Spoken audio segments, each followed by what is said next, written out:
Well, hey there, YouTube.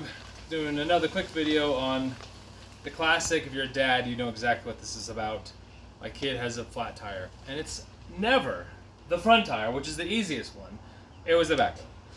So this is a 15 millimeter. This is my little power ratchet because I hate taking forever to do this.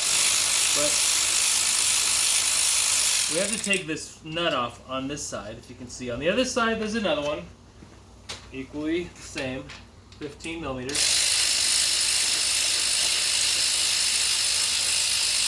Now this is my 16-year-old that did this, so I won't be surprised if this bike completely falls apart when I pull this all out, because he's kind of rough on, let's just say, everything. So Air Force, he's all yours soon. So as you see, this isn't coming out, right?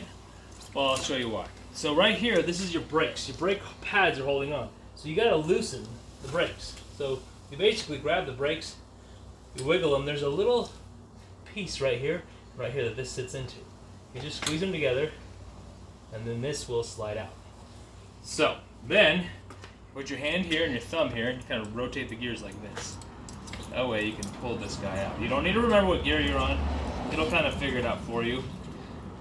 Again, the front is so much easier to do, but it's never the front, is it? So this is it's a good thing I have a record video for me, because I can't do this with just one hand.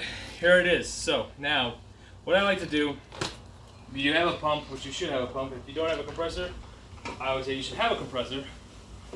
You first just want to see how much air this thing is actually losing. So I hook this up, and I've already done this, but if you can't hear that, there's air coming somewhere. So let's go on this bench here and let's check it out. So because it still has some air in there, you need to take like a screwdriver or something and push this little center piece right here to let all the rest of the air out. So I'm going to try to use some of I have a lot of the other tools that are for this job, but not everybody has a valve stem wrench, for example, so we're going to just do this without one. So you get all the air out of this tire. Now you have to break this bead, which is what they call this right here. Sorry about the kids somewhere, they're yelling, but you just can't control what's in the neighborhood. I have this plastic piece. I'm going to try this today. You take this underneath the lip, and you just rotate it around the tire, like so. That is awesome. That actually works really well, because when I was a kid, we would have to use a screwdriver. You can do this with a screwdriver, which is right here. The problem is you can puncture the inner tube if you're not careful. Now, of course, this one, my kid already probably punctured it pretty good. So we're going to pull this all apart. You pull this, you pull the tire off, set this rim wherever. This is the inner tube. Okay. Now, this is actually a nice inner tube. It feels really good. Thorn resistant. It's thicker than the crappy other ones. So if you can come in a little closer, this is the valve stem where it goes into the inner tube. This is not repairable because this moves and wiggles. I've tried all kinds of different stuff. I put rubber cement and a little patch on this. If it was here, we could go ahead and patch it. But this one, we can't patch. So I'm going to go ahead and just show you guys how to patch if I can find my patch kit. So let me pause the video real quick. Ching! Magic! No. Anyway, I found a couple patches. I haven't used patches in forever. But if you wanted to patch this, because let's say someone like nicked a hole in this. If our hole was here or wherever it was, what you would do is you buy a patch kit from Walmart. They're probably like $5. You take this thing. It's very abrasive. It feels like a nail file. It's like insane. And you want to rough up the rubber. The reason why you want to rough up the rubber, that's a hard phrase to say, rough up the rubber. You want to rough it up enough because the patch needs to stick to it. Okay, so you rough up that spot really good wherever you're going to put your patch on. Now, I don't have any. I just checked. My rubber cement is missing, probably from the last 4,000 patches I have done. But then you would unpeel this, and you would take this patch off of here. If I can get this off of here.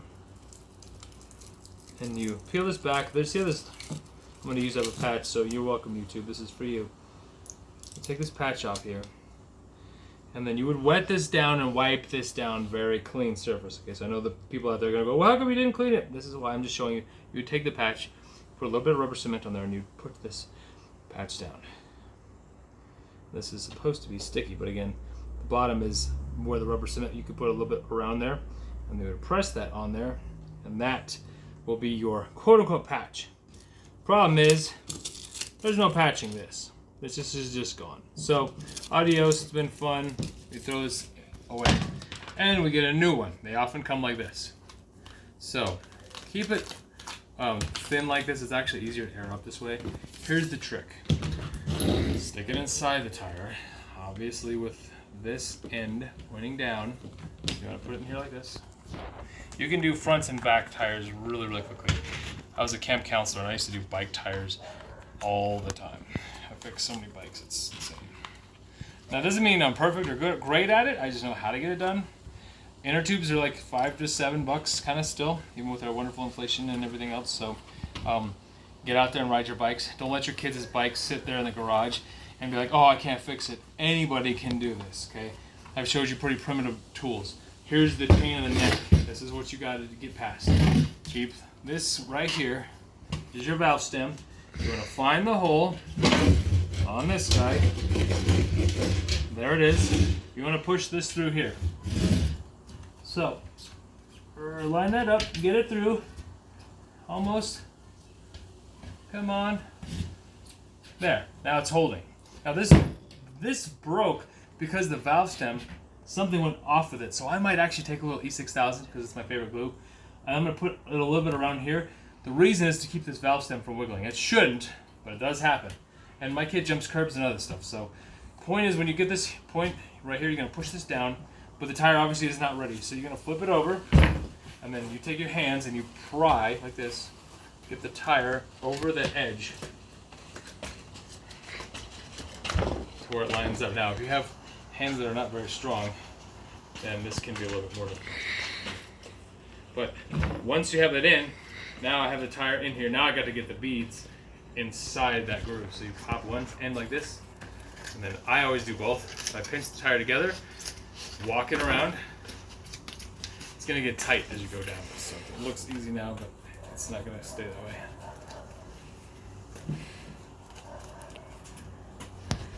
Keep going. Wiggle back and forth. This is soft rubber, so just kind of work it. If it's cold, this is a lot harder. If you can leave this in the sun, it's going to get hot, but it'll make it a lot more malleable, easier to work with. So just walk it back and forth. And now, look at that. We're back. So now the tire is totally ready to go. Again, a valve stem. Don't let the guy fall in there. So if you have I'm looking for one, little valve stem cap, which this one ironically didn't come with, so that's weird. You want to put that on there sometimes just so that way this doesn't end up walking in there. But what you don't want is the valve stem to be all crooked, because it'll do the same thing, which is probably what happened to this one. So now it's straight. So now I'm going to get a little bit of air in there.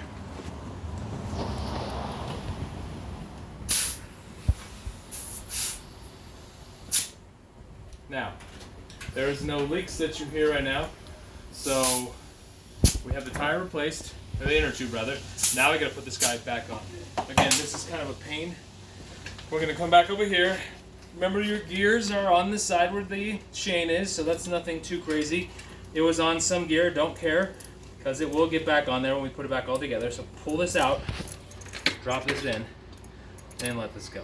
Now, these are the little washers that go here. So you want to put your washer on, and you want to put your nut on this side.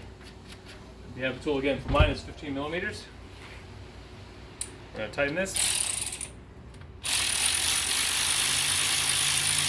Now I got to do the other side, and then don't forget the brakes, because the brakes are, well, obviously, unless you don't like your children, then leave them off.